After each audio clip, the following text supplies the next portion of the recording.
이 시간 저희들이 이사야서 17장을 읽었습니다. 여러분, 이사야서 17장은 다메섹에 대한 하나님의 심판에 대한 내용으로 기록이 되고 있습니다. 그리고 다메섹뿐만 아니라 이 내용을 보면은 북이스라엘에 대한 것도 같이 연관이 되어 있는데, 왜냐하면 이 다메섹 이 아람 사람들과 그리고 북이스라엘이 연합해서 남유다를 공격했기 때문에 그렇습니다. 그래서 그들 아람, 다메섹, 다마스커스 그것에 대해서 오늘 이사야를 통해서 이 말씀이 선포되면서 그것과 연관된 북이스라엘도 역시 조금 나오면서 그들에 대한 하나님의 심판의 경고를 지금 이사야가 외치고 있게 됩니다. 근데 여러분, 17장을 보면은 우리에게 중요한 것들을 몇 가지 가르쳐 주고 있습니다. 그래서 이 말씀을 통해서 읽고 이스라엘 묵상하는 저와 여러분에게 큰 교훈을 주는 말씀 중에 하나가 바로 17장입니다. 자, 여러분 17장에 보십시오. 1절을 보니까는 다메섹에 관한 경고라 이렇게 표현이 되어 있습니다. 이 경고는 무거운 짐이다라는 뜻이다 했죠. 다메섹에 얹어진 하나님께서 행사하실 그런 무거운 짐이 있다라는 것입니다. 자, 보라, 다메섹이 장차 성읍을 이루지 못하고 무너진 무더기가 될 것이라 이렇게 말합니다. 여러분, 이렇게 말씀을 선포할 때는 이사야가 선포할 그때는요, 이 다메섹이 엄청난 힘을 가지고 있었을 때이죠. 강대국으로 특히 북이스라엘과 연합되어서 남유다를 괴롭히는 그런 왕성한 적일 때입니다. 그런데 하나님께서 그들을 향해요, 이사야를 통해서 외치는 말씀이 뭐냐면은 다메섹이 성읍을 이루지 못할 것이다 라는 거예요. 그리고 무너진 무더기가 될 것이다 라고 외치게 하십니다. 여러분, 시들시들하고 이제 곧 멸망당할 것 같은 상태를 향해서 외치라 그러면 막 힘있게 자신있게 외치지만은 막 흥왕하고 힘을 갖고 권세를 갖는 자 앞에서 당신은 곧 무너지게 될 거다, 곧 소멸될 거다라는 외침은 참 생명을 걸고 하는 외침이죠. 어쨌든 여러분, 하나님께서는요, 미래의 모든 것들은 하나님의 주권 속에 있잖아요. 그래서 하나님께서 하라는 대로 이 이사야 선지자는 외치는 것입니다. 상황을 보지 않고 하나님이 시키고 하나님께서 명령하신 대로 그렇게 이사야는 외칩니다. 우리가 여러분, 앞전에 이사야서 6장에서 누가 우리를 위하여 갈꼬라고 그렇게 하나님께서 말씀하실 때 이사야가 내가 여기 있나이다 나를 보내소서 했잖아요. 그러면서 이사야가 언제까지 외쳐야 됩니까? 할 때 성읍에 모든 사람이 소멸되고 텅텅 빌 때까지, 아무도 듣는 자들이 없을 때도 너는 나의 말을 가지고 외쳐야 된다. 듣든지 아니 듣든지 너가 외쳐라, 말씀을 전하라라는 그런 디모데후서 4장 2절 3절의 말씀처럼 이렇게 하나님께서도 이사야에게 사람과는 상관없이 하나님께서 세우신 자리에서 외치라고 말하는 거예요. 그래서 이제는 다메섹에 대해서 그렇게 외치기를 시작합니다. 근데 다 무너질 것이다. 사람이 다 떠나고, 오늘 말씀 보니까는 아로엘이 다메섹을 얘기하거든요. 아로엘 아람 지역을 얘기합니다. 아로엘 할 때는요, 성읍들이 버림을 당하리니 양무리가 치는 곳이 되고 양이 눕되 놀라게 할 자가 없을 것이며, 그러니까 황폐해져 가지고 이제는 양떼들이 풀을 뜯는 곳이 된다라는 거예요. 사람들은 소멸되고 그렇게 황량하게 무너지게 될 것이다라고 외치게 됩니다. 근데 갑자기 3절에 보니까 에브라임의 요새와 다메섹의 나라와 아람의 남은 자가 멸절하여 이스라엘 자손의 영광같이 되리라. 만군의 여호와의 말씀이니라. 이렇게 표현을 합니다. 그러니까는 북에브라임, 북이스라엘 얘기합니다. 그들의 요새, 다메섹 나라, 아람의 남은 자들, 그들이 다 멸절하게 되는데 이스라엘 자손의 영광같이 되리라 라고 말합니다.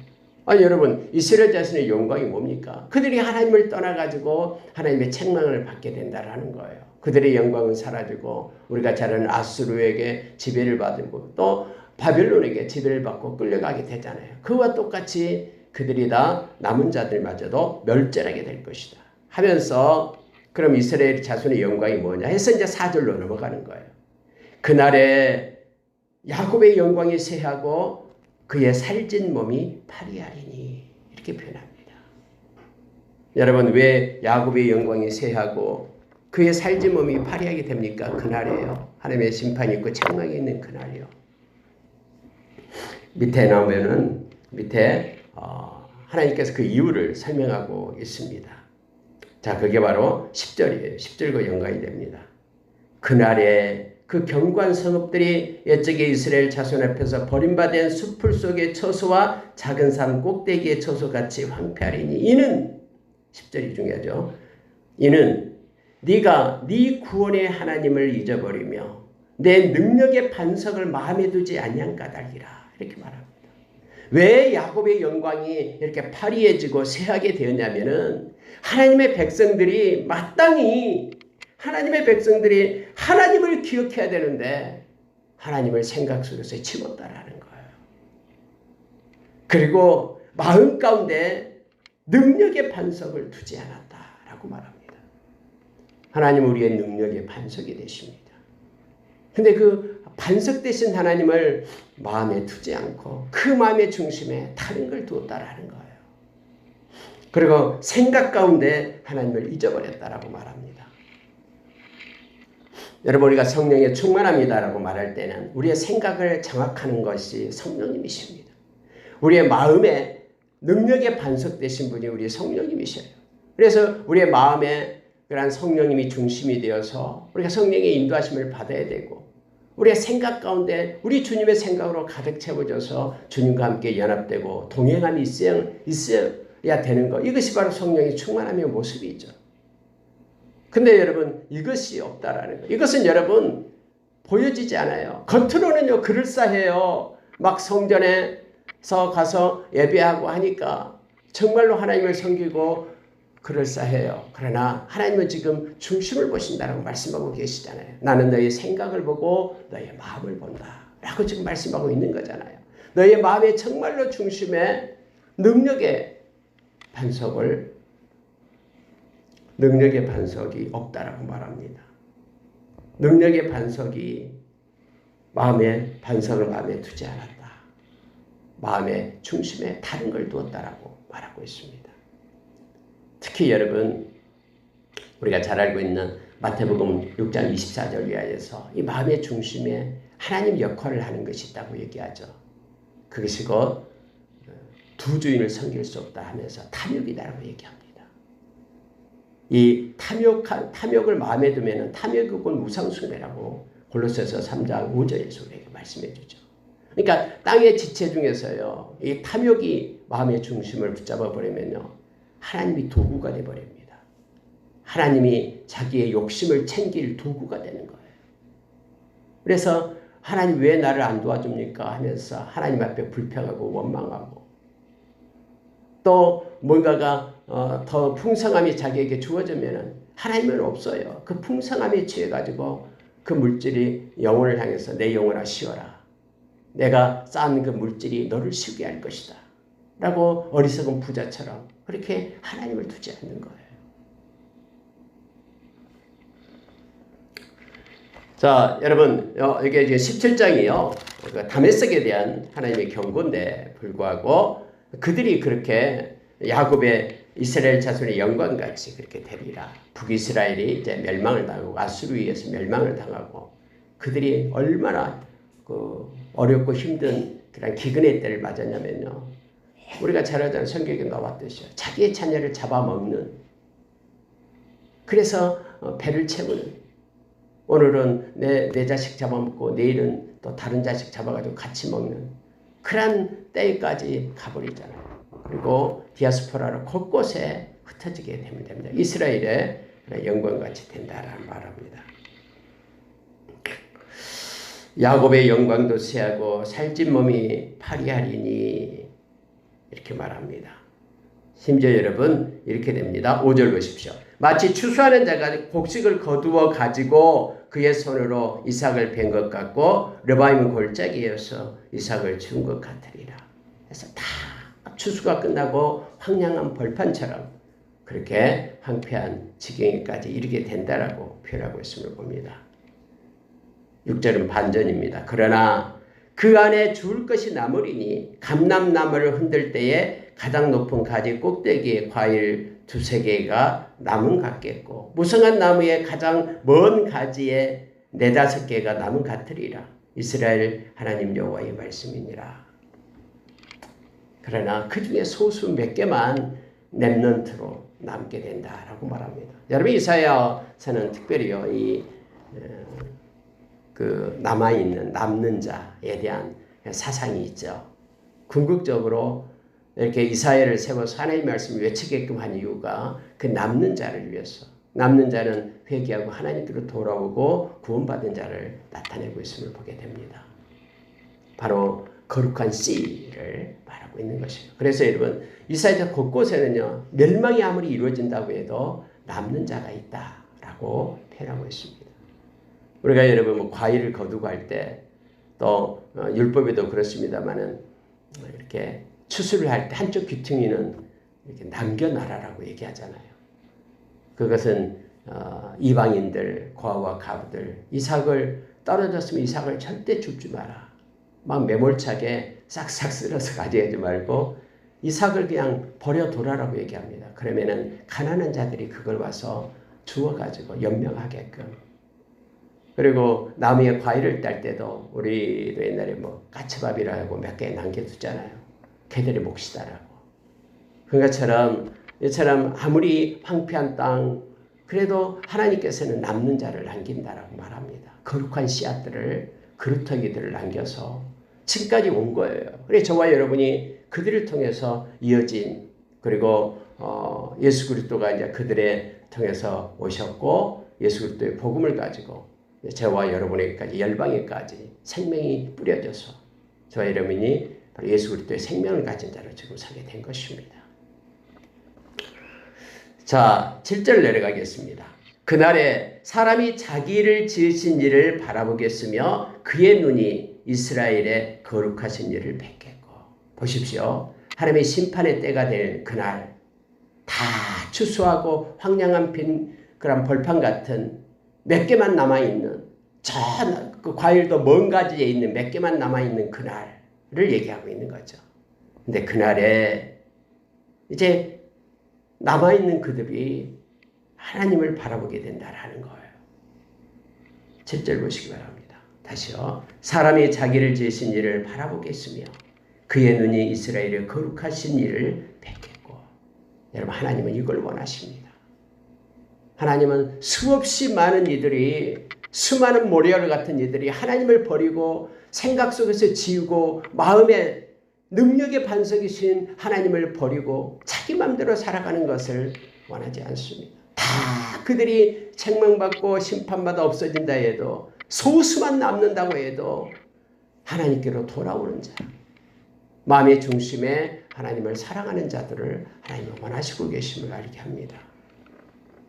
그날에 사람이 자기를 지으신 이를 바라보겠으며 그의 눈이 이스라엘의 거룩하신 이를 뵙겠고 자기 손으로 만든 제단을 바라보지 아니하며 자기 손가락으로 지은 아세라나 태양상을 보지 아니할 것이며 라고 말하고 있습니다. 그들이 지금까지 섬겨왔던 것에부터 깨닫고서 이건 아무것도 아니다라고 태양상을 버리고 아세라상을 찍고 자기에게 풍요를 가져다 줄 그런 빌고 빌었던 악한 우상을 다 버리고 이제 하나님께로 돌아온 이들이 있다라고 말합니다. 만약에 그것을 버리고 하나님께로 돌아오지 않으면 그들은 멸망에 이르게 되지만 깨닫고 돌아온 이들은 구원에 이르게 된다라는 것을 지금 이사야는 언제나 남는 자 사상을 지금 말하고 있는 것이죠. 천국은 죄를 짓지 않는 자들이 가는 곳이 아니죠. 그럼 한 명도 못 가죠. 성경에는 우리가 로마서 3장 20절에서 선한 자가 아무도 없고 다 죄덩어리임을 말하고 있습니다. 그런데 회개하고 주님께로 돌아오는 자가 예수의 보혈을 믿고 회개하고 주께로 돌아오는 자가 천국에 들어감을 알게 합니다. 돌아오는 자가 메타노이아 이 회개라는 주님께로 돌아오는 것 이것을 가진 자가 천국 백성이 됨을 알게 합니다.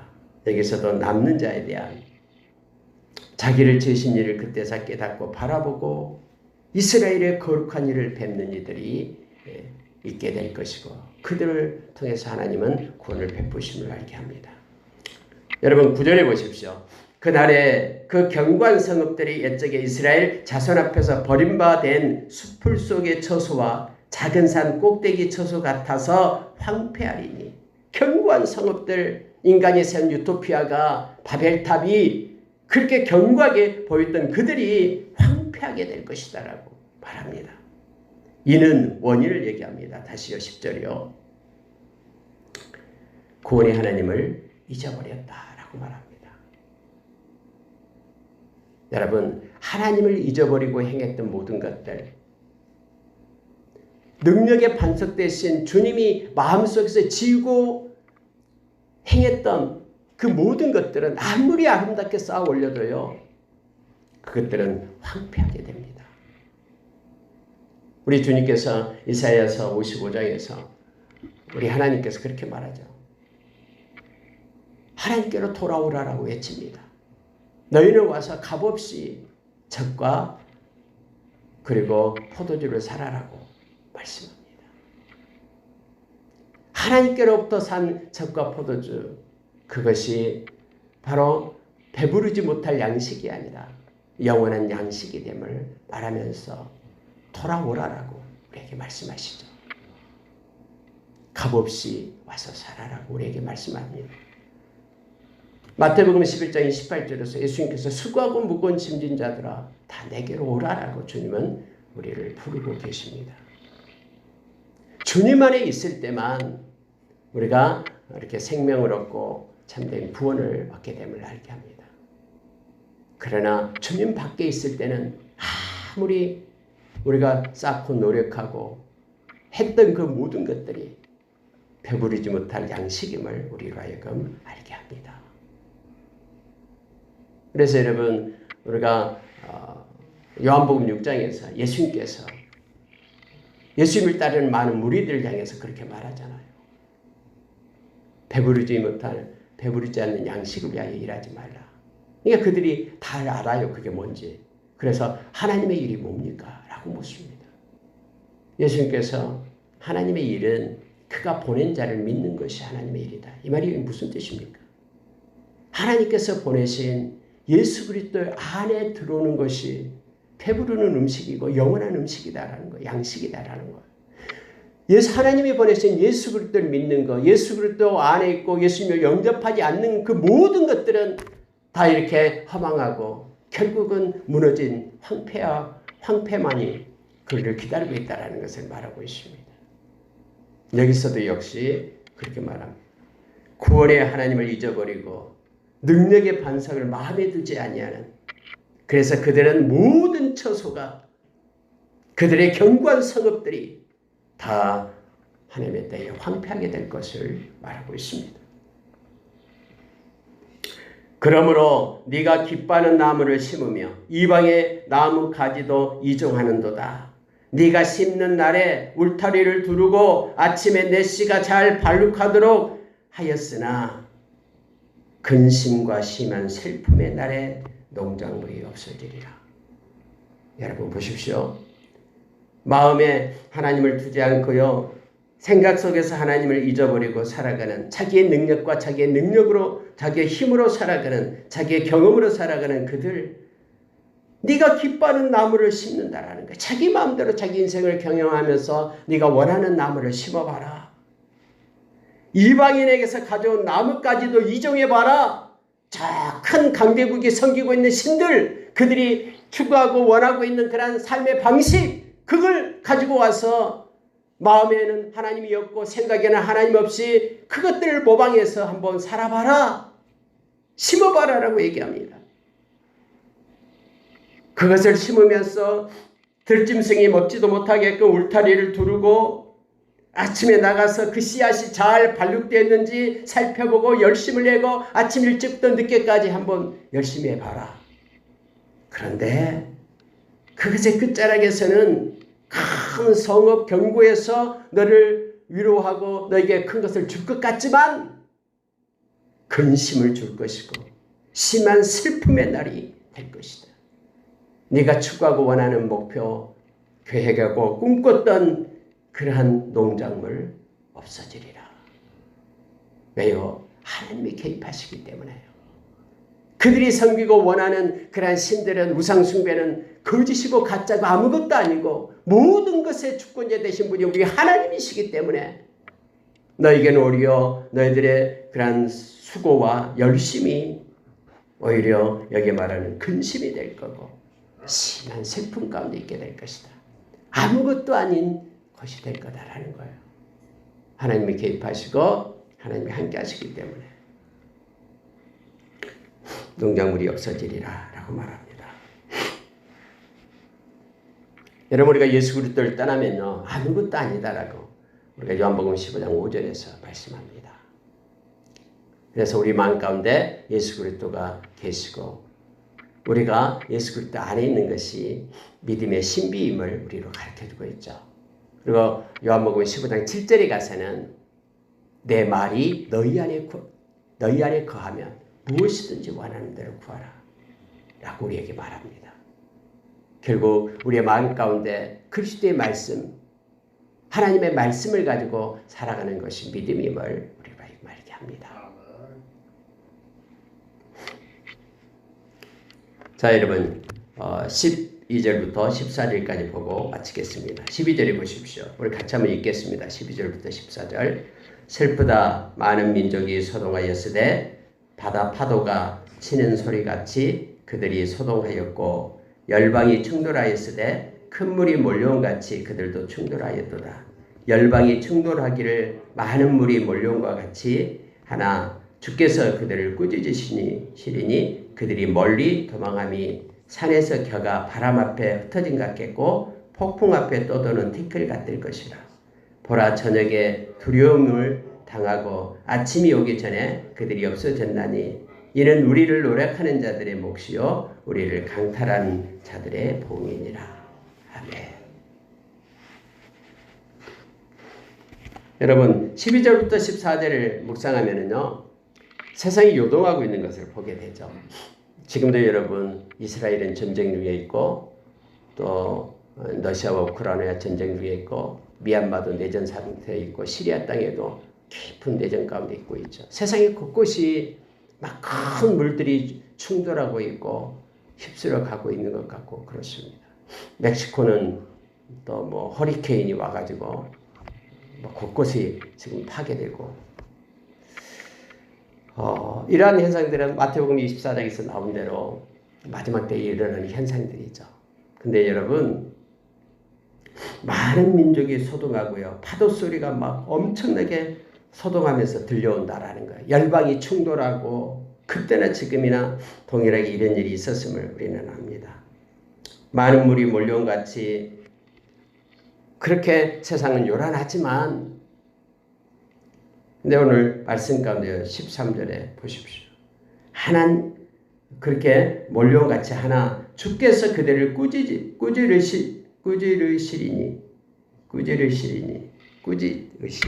발음 잘하네. 예. 주님이 꾸짖으시면 잠잠하라고 말하면은 명령하면은 멈추게 됨을 알게 합니다. 왜요? 주님이 주권자 되시기 때문에. 그러니까 모든 것이 하나님의 손에 있음을 우리로 알게 합니다. 그래서 여러분 우리가 하나님 앞에 나가서 우리가 행할 일은 하나님의 손을 구한 것밖에 없습니다. 뭔가를 시도하고 뭔가를 행하는 것이요. 물론 하나님이 마음에 주실 때 그 마음을 가지고 우리가 행하는 것이죠. 근데 우리가 하나님 앞에 행하는 것은 하나님의 자비와 하나님의 긍휼을 우리가 구하는 것입니다. 왜요?